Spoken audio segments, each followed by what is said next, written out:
Fala pessoal, Rian aqui e vamos iniciar nesse vídeo mais uma playlist, mais uma série nesse canal, dentre todas as outras séries que, pelo que eu tenho visto, vocês têm gostado bastante. A gente tem trazido conteúdo do básico ao avançado, agora a gente está com projetos e isso tem me animado bastante a trazer conteúdo aqui. É claro que eu dependo muito do feedback de vocês, dependo muito de comentários, de inscrição, de like nos vídeos, então como não custa nada, é sempre bom, né, relembrar aqui. Se você estiver gostando, se você gostar do vídeo, se inscreva, curta, pode deixar sugestões, críticas, elogio, o que você quiser, interagir aí comigo. Tem também o Instagram do Data Review, então tem todas essas plataformas para a gente poder se comunicar. Nessa playlist a gente vai começar a falar de um assunto extremamente importante para a ciência de dados, mas também para a inteligência artificial ou aprendizado de máquina, que engloba o conhecimento de várias áreas. E não à toa, essa playlist de Apache Spark, ela vem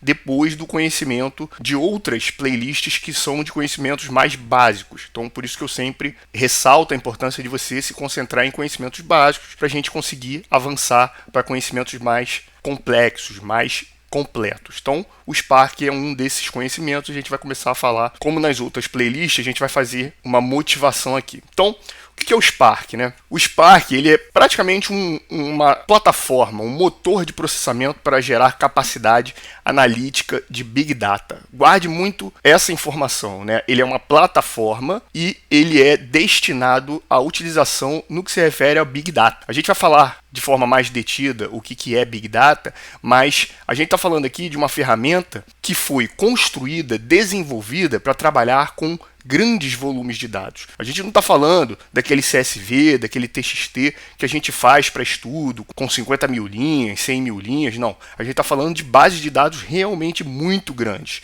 estruturadas ou não. O Spark ele foi destinado a trabalhar com esse tipo de dados que é conhecido como Big Data. E aí o Spark, além desse potencial de trabalhar com Big Data, ele também oferece a facilidade de você poder desenvolver com ele. Por quê? Porque por cima dessa plataforma de processamento distribuído, a gente vai falar um pouco melhor sobre isso, mas você tem diversas APIs, nós já exploramos tipos de APIs nas outras playlists de projetos, lá na playlist de engenharia de software. Então, por meio dessas APIs, você consegue se comunicar com o Spark através da linguagem do seu interesse, né? Daquela que você domina. Então, o Python, o R, além de, claro, o Java e o próprio Scala, que é a linguagem na qual ele foi construído. Então, há uma diversidade de linguagens, uma diversidade de abordagens que você pode utilizar o Spark, que dá essa facilidade e, portanto, esse interesse e importância dessa ferramenta. E aí, como se não bastasse, o Apache Spark oferece não só essa plataforma de processamento de Big Data, ele também tem bibliotecas, né, ou ferramentas também de geração de gráficos e também próprias para aprendizado de máquina, que a gente vai estar explorando também aqui nessa playlist.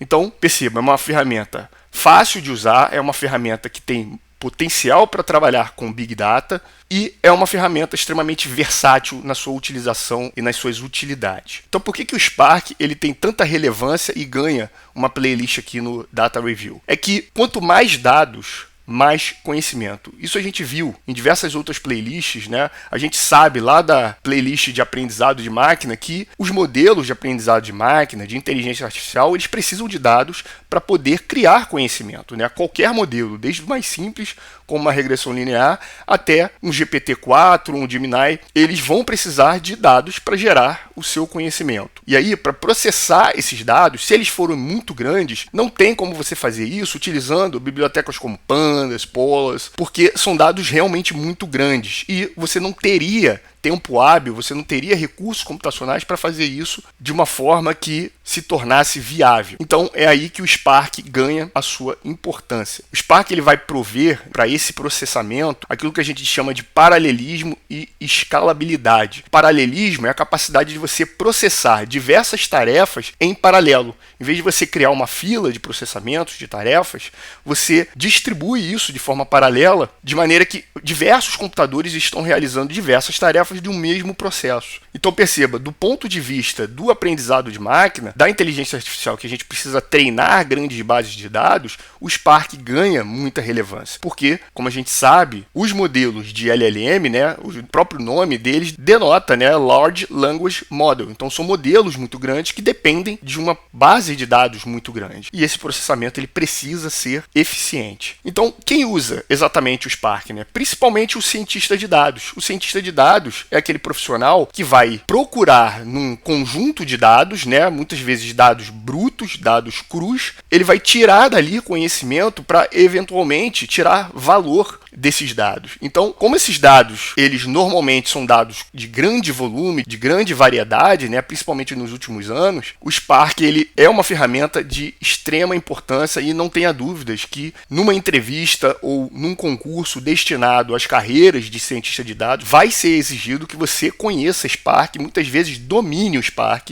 muito além do conhecimento básico, porque é uma ferramenta extremamente importante para o cientista de dados. E aí eu coloquei, né, aqui como sendo principalmente o PySpark, né, que é exatamente aquela API, ou seja, a gente conversa com o Spark por meio da linguagem Python. Python, a gente tem a playlist aqui no canal. Se não for do seu domínio, fica à vontade para conferir essa playlist também. Então, o cientista de dados ele pode utilizar tanto para manipular e transformar esses dados, ele pode utilizar para treinar modelos e gerar pipelines, né, muito mais eficientes, utilizando a plataforma do Apache Spark. Além disso, você também pode ter a figura do engenheiro de Machine Learning. O engenheiro de Machine Learning, como a gente viu, né, a gente tem modelos muito grandes que utilizam uma grande quantidade de dados para fazer o seu treinamento e, consequentemente, gerar o seu conhecimento. Então, esse pipeline de treinamento, eventualmente um pipeline de monitoramento ou melhoria, ele pode se valer da ferramenta do Spark, porque é uma ferramenta destinada exatamente a isso, a otimizar processamento de dados em grande escala, em larga escala. Então você tem, né, o engenheiro de Machine Learning lá utilizando junto com a biblioteca do MLlib, criando esses pipelines, né, para otimizar o pipeline de treinamento, monitoramento, otimização. E o Spark, não raro, integra as ferramentas de MLOps, né, que otimizam o trabalho do engenheiro de Machine Learning. Além disso, você tem diversos outros profissionais, né, que podem trabalhar com... Você tem a figura do analista de Big Data, que é um profissional especializado em Big Data, é um analista de dados, mas ele se especializa nesse tipo de dados, nesse tipo de conjunto de dados, e aí o Spark com certeza vai ser a sua principal ferramenta. Hoje é a principal ferramenta em termos de Big Data para você fazer análise, para você fazer transformações. Além disso, o engenheiro de dados muitas vezes vai utilizar o Spark, né? O Spark é uma figura principal nesse pipeline de dados, de transformação, de transporte de dados, né, de otimização desses fluxos de dados que são próprios da engenharia de dados, o próprio arquiteto de dados e qualquer outro profissional que tenha contato com o Big Data. Então, diversas outras profissões também vão utilizar o Spark. É importante lembrar que quando a gente fala de empresas de grande porte, sobretudo empresas da área de tecnologia ou que têm a sua área de tecnologia mais robusta, mais preparada, você pode ter certeza que os profissionais dessa área vão estar trabalhando com o Spark. Como eu disse, é a ferramenta mais importante para trabalhar dados em grande escala, em larga escala. E o Spark, quando ele não está sendo utilizado de maneira direta como o ator principal ali daquele pipeline, daquele fluxo de trabalho, muitas vezes ele atua de forma paralela. Então você pode estar trabalhando com o Spark em um Airflow para poder fazer a orquestração do fluxo de dados. Você pode estar trabalhando com o Spark, o MLflow, por exemplo, pelo engenheiro de Machine Learning. Normalmente o Spark vai estar integrando o seu stack de tecnologias, né, principalmente de empresas que são de grande e médio porte. E aí é importante a gente entender que o Spark é uma ferramenta extremamente poderosa, moderna, mas ela tem uma destinação. O Spark ele é destinado a dados realmente muito grandes. Se você tem uma base de dados relativamente pequena, então quando existe dados menores, né, aqui eu estou dando um exemplo, é claro, mas isso varia de acordo com o tipo de dados, mas um CSV, sei lá, com 500 mil linhas, né, aquelas bases de dados, por exemplo, de treinamento, como o Titanic, o MTKs ou o Iris, né, são bases de dados muito pequenas. Você tem ferramentas, né, do próprio Python, como Pandas, né, são bibliotecas, ou Polars, são bibliotecas que são extremamente eficientes, são extremamente intuitivas e que você pode utilizar elas para poder resolver esses tipos de problemas, sobretudo na área da ciência de dados. Mas quando você passa passa para bases de dados que ganham 500 milhões de linhas, 1 bilhão, 2 bilhões de linhas, aí você começa a ter problemas em utilizar pandas ou polas. Isso porque essas bibliotecas vão carregar os dados para a memória da máquina em que você está trabalhando. Então, perceba, o Spark é uma ferramenta extremamente poderosa, né? Ele é um tanque de guerra. E você não vai querer utilizar um tanque de guerra para matar uma mosca. Você vai utilizar ele para o objetivo que seja compatível com essa ferramenta, né? Então, se for para matar uma mosca, você tem, né, ferramentas que são próprias para isso e são extremamente eficientes nesse sentido. Mas se o seu problema é um grande conjunto de dados, e a gente vai ver aqui na playlist o que é um grande conjunto de dados, aí sim você vai se valer do Spark. E como é que a gente vai abordar isso, né? Como eu faço nas outras playlists, a gente vai trazer primeiro um conjunto de conhecimentos teóricos para embasar a nossa prática. Em seguida, a gente vai trabalhar com os notebooks que eu vou disponibilizar com alguns exercícios práticos, explorando as utilidades e as ferramentas que o Spark oferece. E aí, a gente vai ver principalmente, né, um foco na área de ciência de dados, a gente vai fazer análise, a gente vai fazer transformações de dados e também